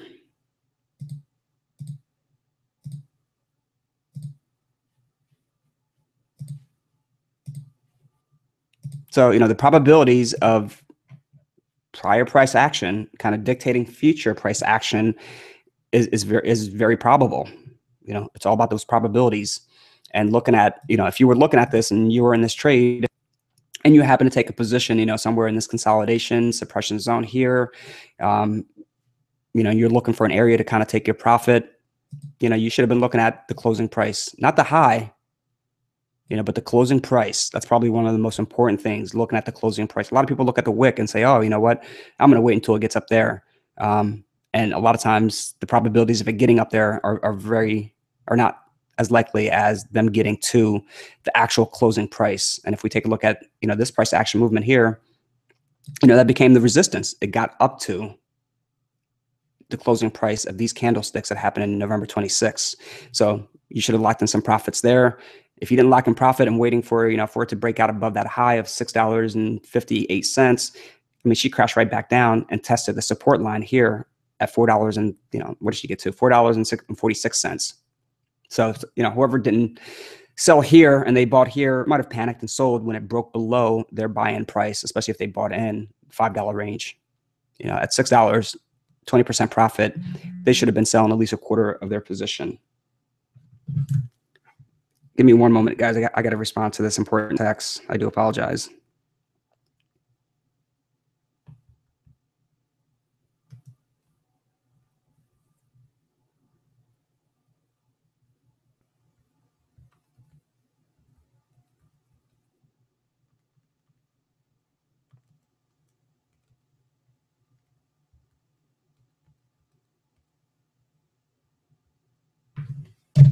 Okay, so I'm sorry. So, you know, if you were to look at that previous closing price, you would have known, you know what, let me lock in a little bit of the profit because I'm happy with it. There's no sense in me being greedy, but, you know, I do have some left over in case it breaks out above it. And of course, it didn't break out above it. Now you have the profit and the capital from, you know, whatever you sold, 1/4% of your position that you would have sold to buy back in cheaper in the $4.50 range. So, you know, going forward and at this current price action movement, you know, it had a nice break above that $6.02. Actually, it broke out above it. but it didn't maintain to close it. But that's perfectly fine as long as the next candlestick didn't indicate that there is going to be a downtrend. And this next candlestick here, if this would have opened below the closing price of this candlestick here, that would have indicated to me that there could be some sort of short-term profit taken that's going to be happening. And she could have easily retested the $5.70 range, but she didn't. She actually came down a little bit, but closed right at $6. And let's see what the closing price was. She closed at $6.05. And from there on, she had a nice little move to the upside. So looking at this here, going forward, prior resistance here can, and that's always magic word, can, it's always the probabilities, but the probabilities on this are probably very, very low, considering we don't see too many times that it has bounced back down from those levels. Now, let's say from this price action move here, if she would have gotten to $6 and bounced down, I would have said, okay, you know what? That's a strong resistance at that level. But it's only once that she got to $6.02 and broke down. So the probabilities of this being a support, prior resistance, can become current support are very rare, or not as likely as I should say, because we don't see that it has bounced down from that level numerous times. And that's what I would like to see, is that it has bounced from those levels 3, maybe 4 times, more than once, definitely, for that to possibly be a strong support if we do have a downtrend. So in my honest opinion, it's likely that could be support, but the probabilities are a lot lesser. So if I was to really plot this out and say, you know what, if she does downtrend, where do I see the possible good support happening? And that support is going to be right at $5.70. So $5.70 is going to be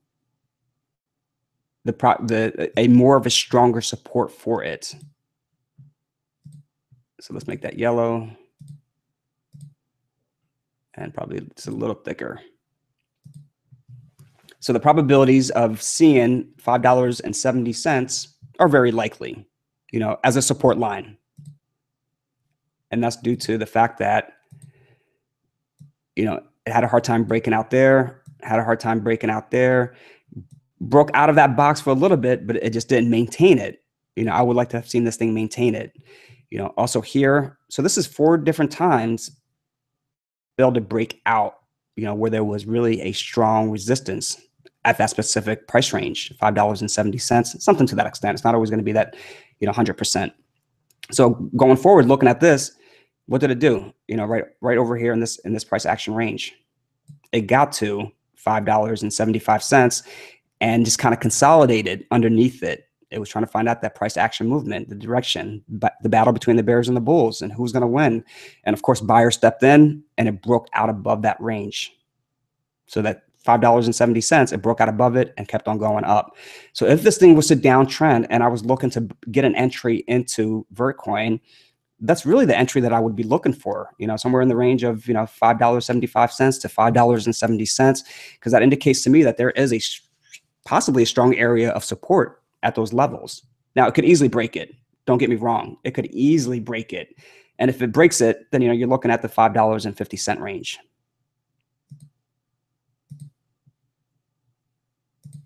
So $5.50 is going to be another area of support for it. So we'll make that purple or blue, whatever that is. I'm colorblind today. So those are really the key areas of support that I would be looking at if profit taking was to ensue, if selling was to ensue, if people were to panic. And if it gets to that 570 and touches it, I mean, we could either have a nice little dead cat bounce and then selling intensifies, or the buyers could step in and say, you know what, I'm going to support this at this price because, the buyers are lining up and selling is kind of diminishing. So let's just see how high this thing could go. Now, it's very hard to do technical analysis when something is going up so high so fast. And I'm trying to see some of the comments on the other screen that I have. So if I miss anything important, I'm sorry. But yeah, this is very intriguing for me to cover Vert, because I don't think I've really covered Vert in detail. So I don't know, this might pique my interest if, I think this would pique my interest, to be honest with you, if she gets back down to the level of like $4.50. That's where she would really pique my interest. Up here in this range, though, because I'm not really interested in Vert. I don't really know the fundamentals behind Vert. It's not really piquing my interest specifically. But $4.50, that's on the upper range of the suppression zone for a very extended period of time before she really broke out. That's where the risk, where the reward versus the risk is going to be a lot better. But in this range here, it's more of a risk, to be honest with you. But if you have a position though, you definitely want to be paying attention to this. So it's very hard to do technical analysis on something that already has broken all-time highs, because really you don't know where the resistance is. It doesn't have a resistance, so you want to start locking in some of the profit, to be honest with you, unless your plan was to hold this long term, because you believe in the fundamentals of Vertcoin, you've done your due diligence, you researched it heavily, and it has a great development team. It has a great backing of the community, and their roadmap looks good, where they're going to be coming out, with a lot of new news, or they're going to be having some sort of announcement that is really going to change the fundamentals on Vertcoin. I don't know too much about Vertcoin, to be honest with you. I only look at just the technical analysis aspect of it, but I can't say how high this is going to go. It has broken above that resistance, of $4.02. I don't see on the 30-minute chart, even the 45-minute chart, any type of selling that would ensue. And I mean, here's a doji, but that doji, it's always about the probabilities. The probabilities, here's a doji right here, but it didn't react to the way that it should when you see a doji, and the probabilities, of it is not 100%. But you never know. I mean, there could be somebody that bought this thing in the $5 range, and they're up, 75%, whatever it might be, 60%, and they're looking to lock in the profit because they end up buying a crap load. But this thing is breaking out. It really is breaking out, and it's breaking out above its all-time high of $6.59, which is its all-time high. So let's see how she reacts to on a shorter time frame, because it is hitting all-time high now. Unless she can maintain that all-time high and break out of it with a vengeance, we could see a little bit of a downtrend.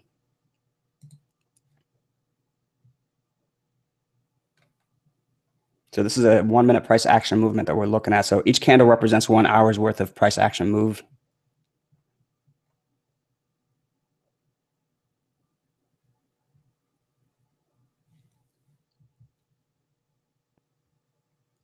Yeah, that candlestick was pretty funny. I did not like that candlestick that I just saw, because she actually went up a little higher than what she's actually shown, unless that was a glitch. That candlestick, the current candlestick, went up to about $6.61, but it's not what it's showing us currently right now. So let's see. Okay, there we go. It corrected itself. So let's see if we see a doji, because this is where that indecision could really happen. Considering, she's not continuing to break out, and she's teeter-tottering, within that range of the high that she just recently set. And let's just say, on the 1-minute chart, she does have a little minor downtrend. We could see a downtrend to that 631 or possibly 20.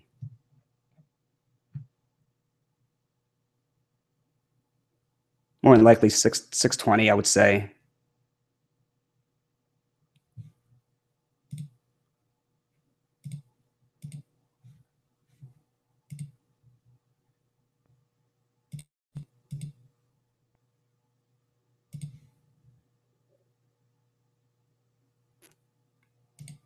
So let's just say hypothetically you were looking to get in this. I would probably wait for 620. The probabilities of having a support at 620 are better. But I mean, this thing is up so high that anything could happen at any time. But 620, there was a resistance there, support there, and support there. So the probabilities of that still forming a nice support are very likely. So let's see if she downtrends from this point on, if we're going to actually get to that 620 and then get a nice bounce to the upside. So we'll see the probabilities. The probabilities should be there, in my honest opinion. But she's definitely downtrending on the 1 minute.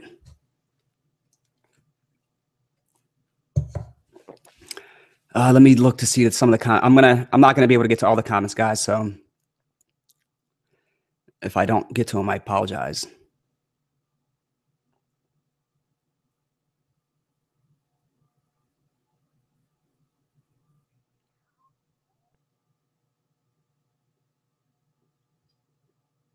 Jim, welcome. Looking to add EOS or IOTA for long term. Which do you prefer? It doesn't hurt to take a little bit of both.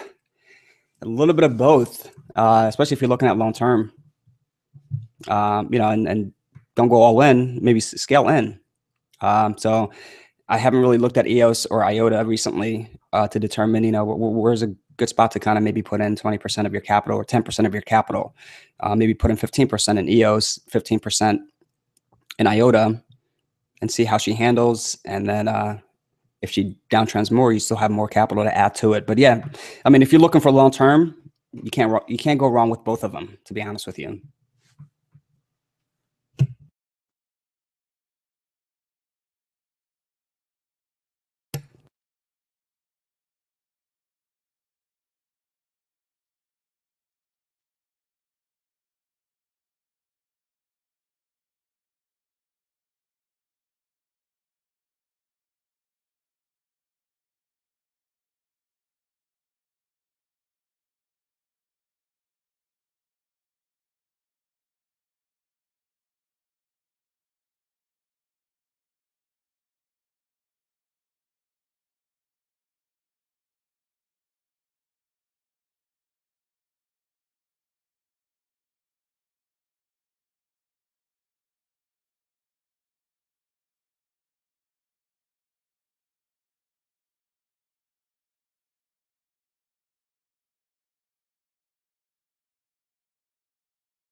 Excuse me.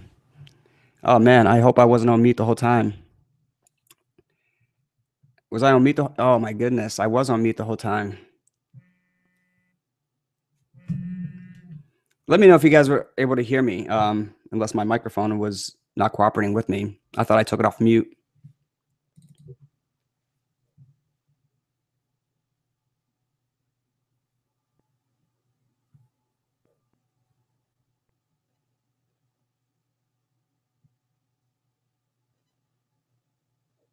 Oh man, so there's no sound when I was talking about Vert.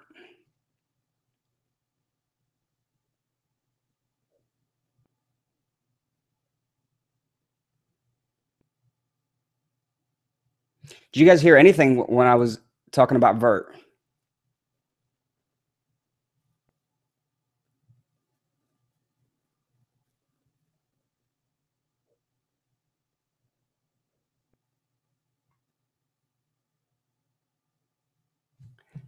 Okay, that was you, Crypto Cutter, that was trying to call me. I didn't know who that was. I got to save your number. Oh man, okay. Yeah, my microphone kind of acts up where it indicates that it's not muted, but it is muted. So when I went to mute it, then it actually unmuted. Yeah, it is, Brandon. It is a habit of mine. So cut off about 1 minute time frame. All right. So Cardano, I'm not going to really look at it too much. I mean, it's up high. It's up way too high, and I would be very cautious. When something is up so high, it is going to have a pullback. But I wish I had a better chart to kind of look at this. But yeah, it's up way too high. But let's go back to Vert though.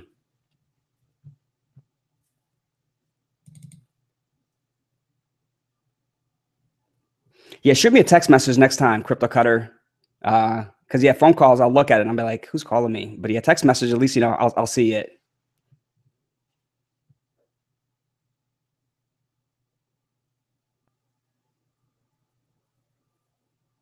All right, let's go back to Vert. So I don't know how much of it you guys heard. I don't even know how long I was on mute for, and that kind of sucks. But yeah, we'll cover Vert again. Man, that was a lot of talking on Vert.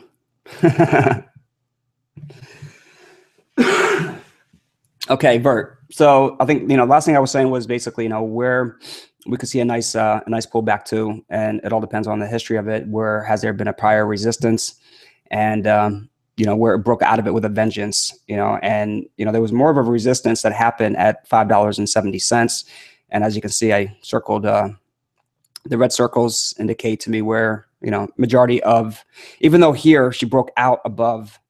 Let me make sure I don't draw out any lines.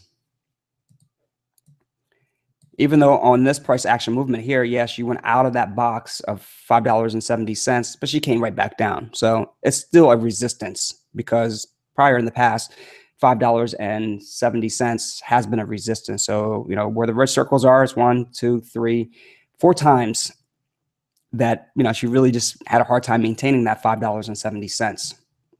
And as we can see here in this circle here, $5.70 failed to break out where she consolidated underneath that $5.70.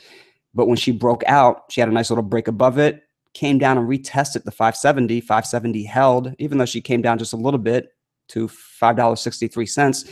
But the closing price, that's always what I look at. That's probably, the most important thing to look at. Not where the wick is. It just means that, sellers brought it down. That's all it means. But the buyers brought it back up, and the buyers brought it right back up to $5.70. So that probability of that $5.70 holding going forward, if we do have a nice move to the downside, is very likely. The probabilities are always, always there.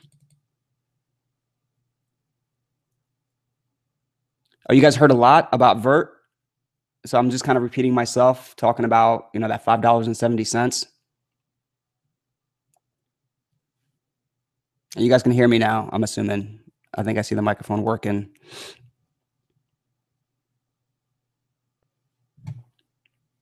But yeah, 570, if you guys didn't make out what I was saying before, 570 will hold, should hold.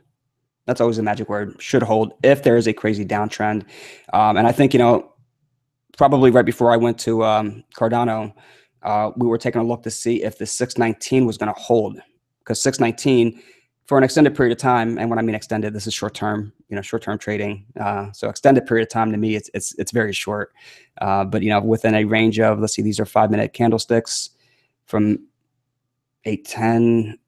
So for about 2 hours, it was somewhat suppressed underneath that $6.19. So really, that's going to be the first area of support for it, aside from that 570 that I talked about.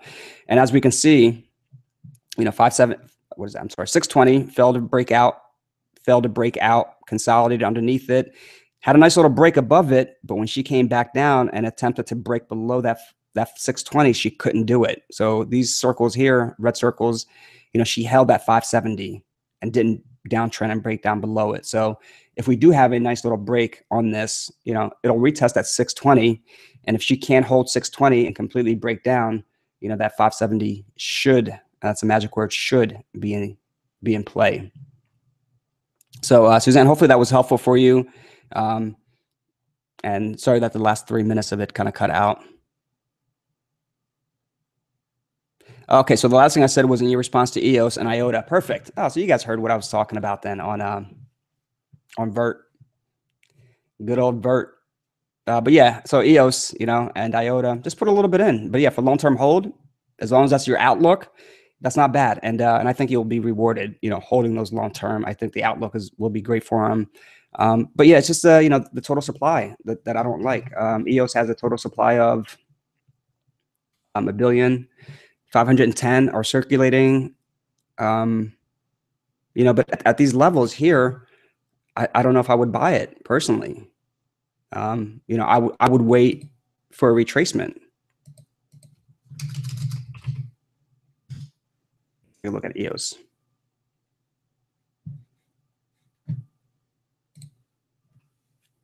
I don't think EOS had a flash crash.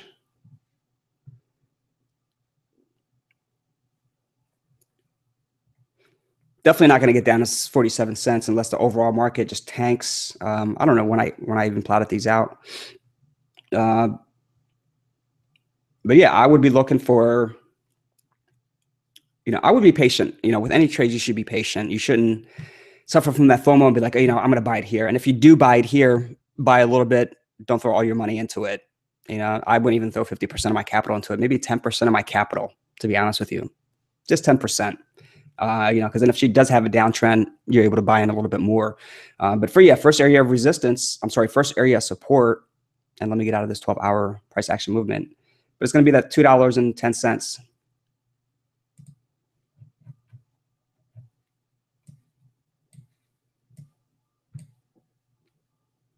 $2.10 is really, I would be patient. If the overall market is going to tank, BTC is going to take a nice little nosedive, and she decides to bring everything else down with it, $2.10 is what I would kind of be patient with. Because really in the past, she has shown us that, that was an area of suppression.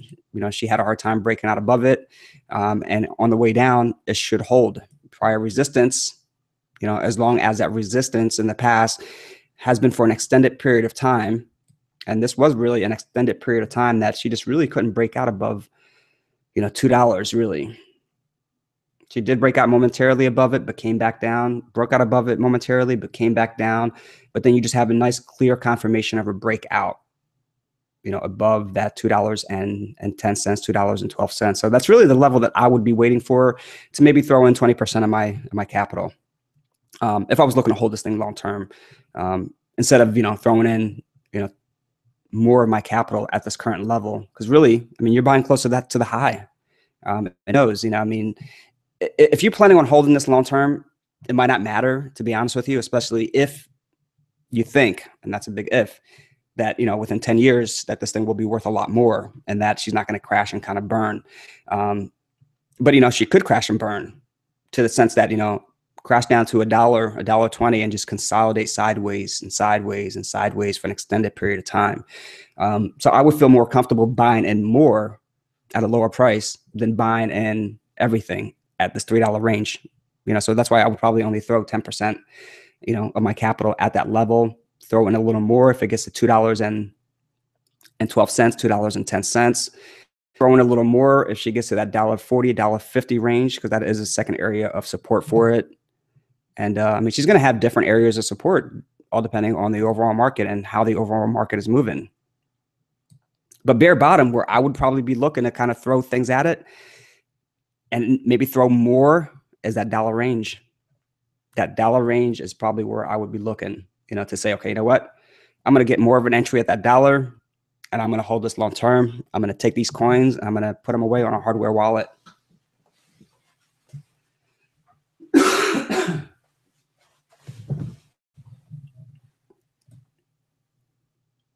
But yeah, EOS, hopefully, I mean, it is going to have, I mean, it's supposed to be the next Ethereum possibly, and competition is good as long as they can, deliver or over deliver on their promise.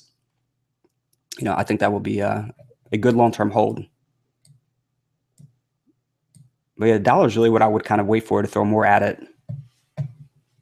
EOS testnet on December 4th. So, people are buying the rumor and then they're going to be selling the news. But yeah, it's got areas, where it's been suppressed, and it's going to retest those areas. It's just not going to keep going up and up and up and up without retesting those areas. Now, whether she's going to retest those areas on a flash crash, I mean, who knows? And I don't think we've had a flash crash on EOS yet. Yet is always a magic word. So it doesn't hurt, to put in an offer, for 40 cents. Actually, maybe not 40 cents. And if she does flash crash, she's going to, really flash crash. But if you have extra capital that you're just like, man, it's just sitting on an exchange, it's not doing anything, you might as well just have a lowball offer in at 50 cents. It doesn't hurt whatsoever, because these crashes can happen. And if they don't happen, you still have your capital. It's still there. You can always cancel that order and utilize the funds for something else. But if you're just like, man, I got like $100, yeah, put in a lowball offer at 50 cents. You got nothing to lose. Buy 200 at 50 cents. All right, it's getting to about that time. Let me answer a couple questions and then head out.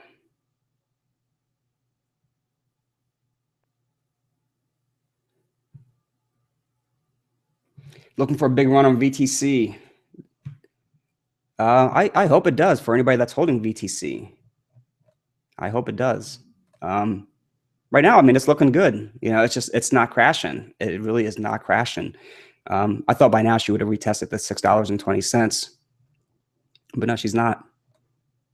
So really, I mean, I would look to see if she's going to consolidate, in this current range of $6.50 and consolidate and consolidate and consolidate. And then if you were looking to just, swing trade it, scalp it, whatever it might be, I would wait for a break above $6.72. If it breaks above $6.22, selling diminished, buyers are stepping in, and this thing could get up to $7, and then you would take your profit at $7. If you were just looking to get in, get out, grow your USD or grow your BTC value, but buying it here, you just really don't know if it's going to break out and have a nice break, or if she's going to continuously grind downward. So as a trader, if I was looking to just day trade this thing, swing trade it, hold it for a nice little profit, and if you're just going to, take a 5-10 cent profit, you definitely want to have a nice sizable position. On a very small position, you're not going to see the profits there, because it's a lot of stress. Is it worth the work, to make a couple bucks, with a very small position? Or is it worth it to make a couple $100 with a very large position, because you're not going to be holding it that long? But yeah, I would wait for, anybody that's not in this and you're looking to get in, which I wouldn't recommend it considering it's been up so high, but you're looking to just like, you know what, I'm just looking to make a couple bucks here and there. But yeah, wait for confirmation of it breaking out above that 672.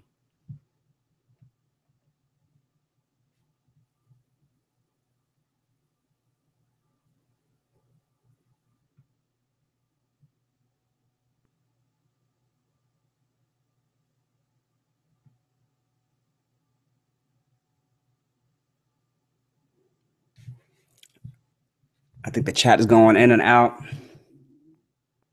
I think YouTube is telling me to get off.